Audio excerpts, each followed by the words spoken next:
We're driving a 2024 Hyundai Santa Fe. You might think it's just a superficial fashion statement, but it's actually our new favorite family SUV. Now, this is the moment where we normally have our daughter say, this is how much it costs, but she's not feeling well today, so she's not joining us on the drive portion of this review. Sweetie, do your best kiddo impression. Here's how much it costs.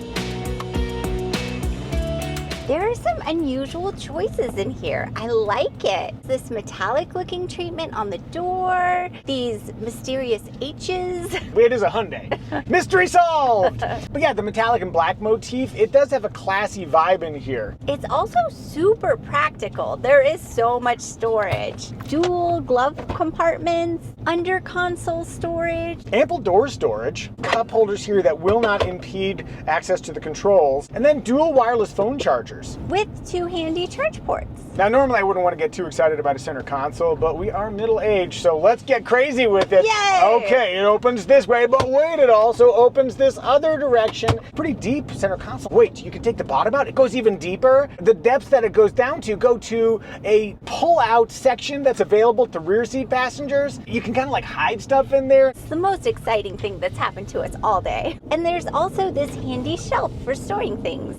Flat things. Tostino's pizza rolls. When I hopped in here, I was expecting memory seats. I'm surprised I didn't find them. But this is the XRT trim. It's a little bit more rugged, so it's not the fanciest rendition of Santa Fe. At least you've got power adjustment. I have manual controls only over here. Despite the lo-fi setup, how do you find seat comfort? The seat is very comfortable. It has good bolstering on the side. Moving to the second row, we have slide and recline functions, and we also have more of that great door storage. There's like a dual cup holders, and they're far enough forward, close to the pivot point, that you shouldn't get too splashy when you close the door. Our Santa Fe is the 7-passenger rendition, but if you go up to the fancy trims, then you have captain's chairs in the second row. For occupant space, the second row is very comfortable. Now, our daughter is not here to tell you herself, but getting in and out of the Santa Fe, extremely easy. Assuming you're getting into the second row. If you want to get into the third row, the pass-through is pretty narrow, but we're going to work from the assumption that you're putting kids back there. And one thing I really do like is that second row release is just a push-button situation. So if a kid is getting back there, they can do it themselves. Also, when getting into the third row, you can leave a booster seat installed in the second. Though it is a narrow pass-through, I can make it work. And once I'm in that third row, it's not the biggest third row you're going to find in the automotive world, but I fit great. And I'm an average American man, 5'10", long torso.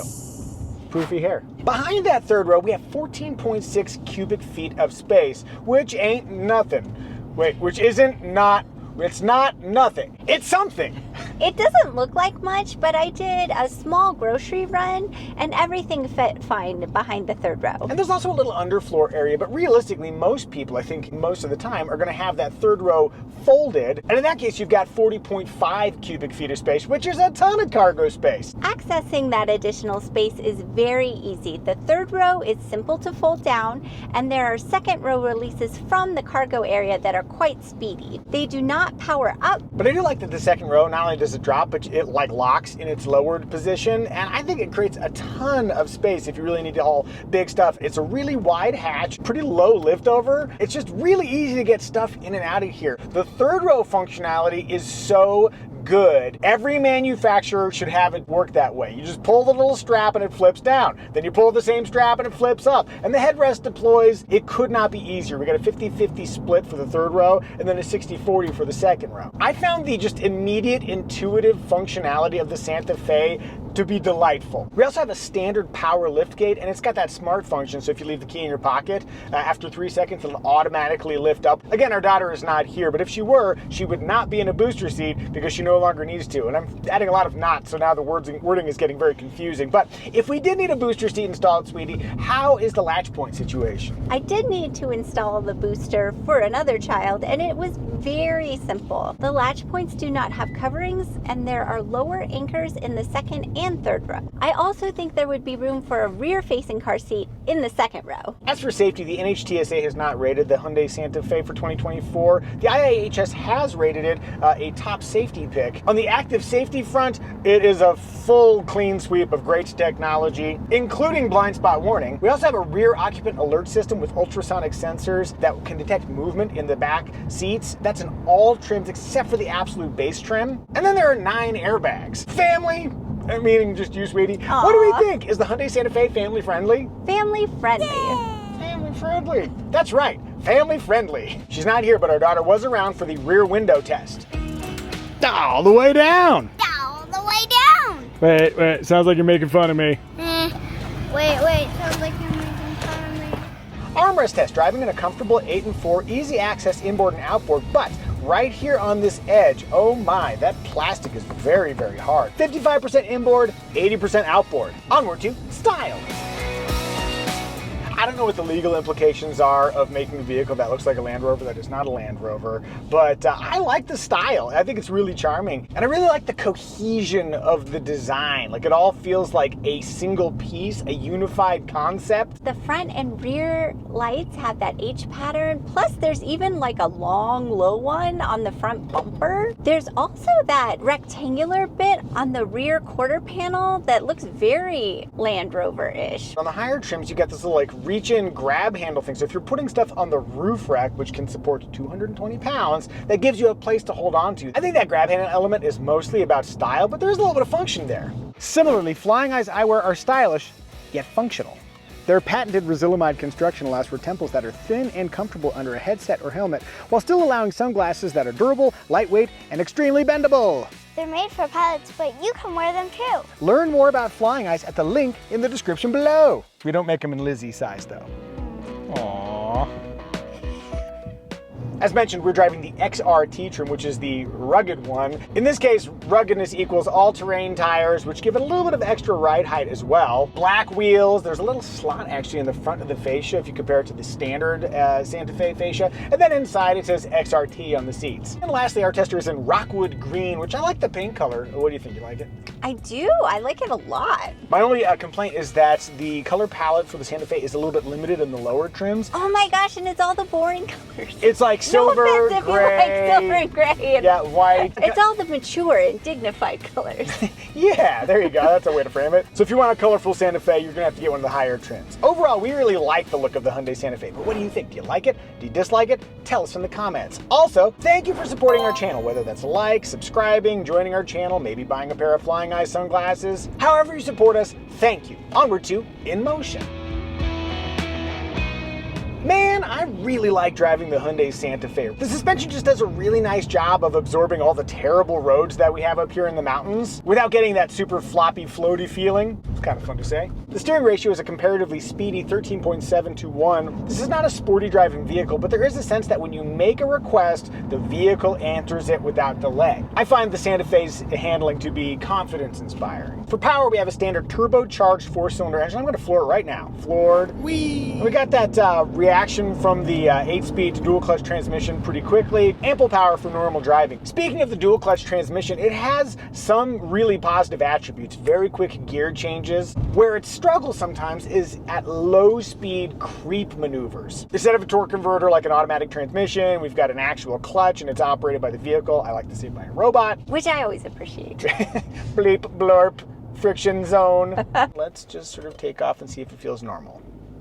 If I didn't tell you that there was something different about the way this transmission functions, you probably have no idea. True. The only time I found any weirdness with this transmission setup is on a hill, and then like trying to creep on a hill. I started to notice a little bit of that like shuddering effect, but in the rest of my experience, it's been great. I also find brake feel to be excellent. Let's see how smooth I can be.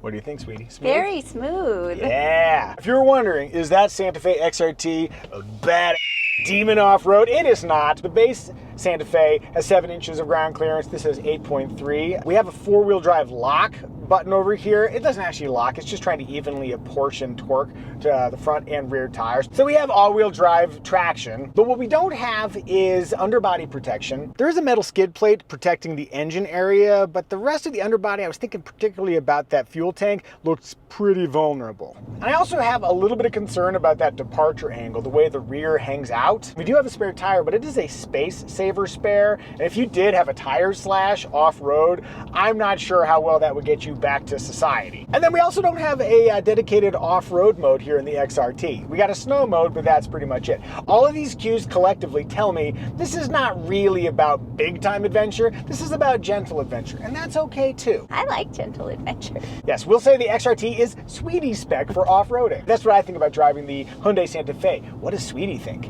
Evie's at the wheel. Take it away. How's that power off the line? Plenty of power for my needs. You're steering. How's that feel? Predictable? Good? Unpredictable? Terrible?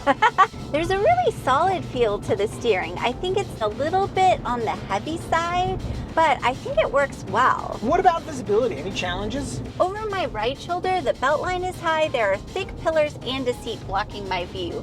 Is blind spot monitoring standard? Sure is. I really appreciate this overall size of this vehicle. When I heard we were getting a 3-row SUV, I was kind of bummed. But this has been very easy to maneuver. There's a narrow bridge that I will not normally go over in a 3-row SUV, and I did it. So it's sized right, and it drives comfortably. Are there any game killers that would keep you from driving a Hyundai Santa Fe if we were in the market for a new family SUV? Absolutely no game killers here. That is positive praise from Sweetie. I'm getting back in the driver's seat. Let's move to remarks. This is a standard 12.3-inch screen. Apple CarPlay and Android Auto wireless comes standard. There are also standard USB ports in the first and second rows. I really like using this infotainment system. The icons are large, easy to see. There are shortcuts down here that are physical buttons if you prefer that. There's a knob for the volume, which I always appreciate. Easy to navigate and find what I needed. The HVAC controls are very logically laid out, but they are capacitive touch controls, so you do have to look at it while you use it to make sure you're pressing the right control. You mentioned the knobs. One minor complaint, the tune knob, because of that metallic trim at certain sun angles, reflects light right into my eyes. There's some color coding here, which makes it easy to distinguish one thing from another. And there's this kind of like, almost pastel blue yellow theme, which if we go over here, got that same color palette for the tachometer and the speedometer. And when I got in here, I'm like, wait a second, why does this thing have the 12.3-inch screen? The XRT is not supposed to have the big screen. Thanks to clarification from the Hyundai PR team, they're like, oh no, that's the 4.2-inch base screen. But that looks way bigger. Here's how it works. You have TFT screens for the tach and the speedometer, and then an LCD screen in the center. And if you look really close, you can see, oh, that is a separate screen in the center. I actually really like how this looks. That said, if you go to higher trims, you do get a 12.3-inch LCD screen over here. But I do like how in any trim, you get the sort of single pane aesthetic. Now let's take a look under the hood in a test inspired by my buddy Brian. Here's how you open the hood on a Hyundai Santa Fe. Here's where you check the oil level, and there's where you add the oil. In the beginning of the video, we said that this is our new favorite family SUV. Let's just round that off, put a little button on it, and explain why. To me, it blends style and function impeccably well. There's no pain points. Everything is just smooth and works right the first time. And I love the fact that that is a very functional third row. Put kids or adults back there when you need to, and no one's going to complain. And yet, it's no bigger than it needs to be. I'm really impressed by the combination of all the useful storage at a good price point. Often when the price is a lower price, the way the storage functions doesn't feel smooth. Everything worked really well in here. The center console thing, there's like a little bit of mass to it, and it's got a little bit of friction to it in a good way. Nothing feels cheap, even though this is among the least expensive 3-row SUVs you can find. If we were in the market for a family SUV, I don't know if there's another one we'd rather buy than this. All right, let's talk engine choices. The base engine that we've been experiencing is a 2.5-liter inline 4-cylinder turbocharged engine paired with an 8-speed dual-clutch transmission. There's also a 1.6-liter turbocharged hybrid. Plenty of power, much better fuel economy. With either engine, regular unleaded fuel is fine. For tow, assuming you've got a trailer with brakes, you can max out at 3,500 pounds with the 2.5-liter turbocharged engine, go to the XRT trim, and that increases to 4,500 pounds. Sweetie, will you share our trim recommendation? Indeed I will. Our trim recommendation is which trim will give you the essential Santa Fe features you would regret not getting, but at the lowest possible price. The base SE trim checks all the boxes with second row AC vents, a full suite of driver assist technology, a 10 10-year powertrain warranty and smart key access. That said, if it were us, we'd probably upgrade to the SEL trim to add niceties like dual zone climate control, roof rails, leatherette seats that are heated in front, dual wireless phone chargers, and a power driver's seat. We'd also choose the SEL Hybrid because it only costs $500 more than the non-hybrid SEL, but it boasts a 50% improvement in fuel economy. That is an investment that will absolutely pay off. If you're ready to buy a Hyundai Santa Fe of your very own, click the Kelley Blue Book pricing link in the description below. Among competitors, they include the similarly priced Kia Sorento and Subaru Ascent, but if you need something bigger, perhaps you can consider the Kia Telluride or Hyundai Palisade. We're driving a 2024 model. You may be wondering, what about the 2025 model? It is unchanged with the exception of a new color, Atlantis Blue. Did we miss any remarks? If so, tell us in the comment. And now, we would normally ask our daughter what her favorite feature is, but again, she is not joining us because she is sick, so I'm just gonna start dishing out high fives. High five, sweetie. Good job reviewing the Hyundai Santa Fe. And you, come get your high five. Bam! And now please enjoy our AI-generated synopsis song about the Hyundai Santa Fe. So ride with